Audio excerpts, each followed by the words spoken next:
एक गांव में दो साधु आए, एक गुरु और एक चेला।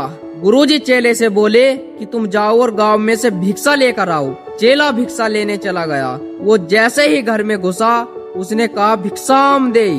अब घर में से एक बच्चा निकल कर आया और जानवरों को खिलाने वाली खल और चूरी उसकी झोली में डाल दी।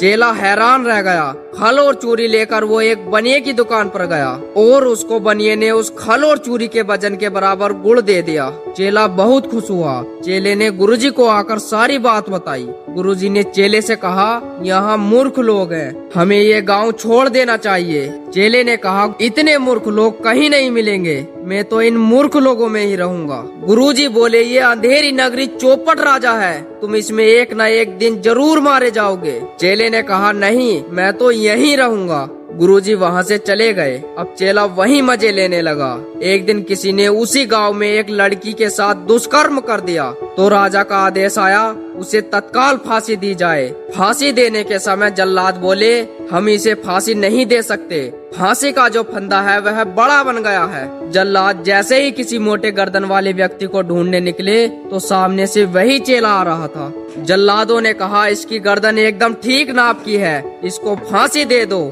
चेला रोने लगा। जब राजा ने कहा, तुम्हें फांसी दी जा रही है, क्या तुम्हारी अंतिम इच्छा है? चेले ने कहा कि आसपास के 2-3 गांव में मेरे गुरुजी मिल जाएंगे, मुझे गुरुजी के अंतिम दर्शन करने हैं। राजा ने कहा, ठीक है। जब गुरुजी चेले से मिले तो चेले ने सारी बात बताई।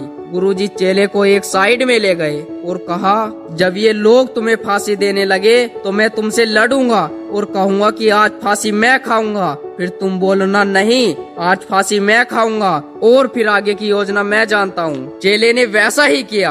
गुरुजी बोल रहे थे फांसी मैं खाऊंगा, चेला बोल रहा था फांसी मैं खाऊंगा। राजा बोला, ऐसी क्या बात है, लोग तो फांसी के नाम से दूर भागते हैं और तुम फांसी के लिए लड़ रहे हो। गुरुजी ने कहा, बताना तो नहीं चाहता था, लेकिन राजा जी आप तो यहाँ के राजा हैं और बुद्धिमान व्यक्ति हैं, तो मैं आपको बता रहा हूँ, आज जो नक्षत्र बन रहे हैं उसमें जो आज फांसी खाकर मरेगा उसे स्वर्ग में इंद्रासन मिलेगा और अप्सराएं उसके सामने डांस करेंगी, उसे दुनिया का हर ऐसो आराम मिलेगा। राजा ने कहा, दोनों यहाँ से रफू चक्कर हो जाओ, जब इतनी सुविधाएं मिलेंगी तो मैं तुम्हें क्यों मारूंगा, मैं तो खुद ही मरूंगा। और राजा खुद फांसी के फंदे पर लटक गया। दोस्तों, इस कहानी का मतलब बस इतना ही है, जो मरखना सांड होता है उससे 100 कदम दूर रहना चाहिए, लेकिन जहाँ मूर्ख लोग हों वहाँ से हजारों कदम ही नहीं बल्कि उस गांव से ही दूर रहना चाहिए, क्योंकि वो खुद तो मरेंगे ही, आपको भी ले मरेंगे।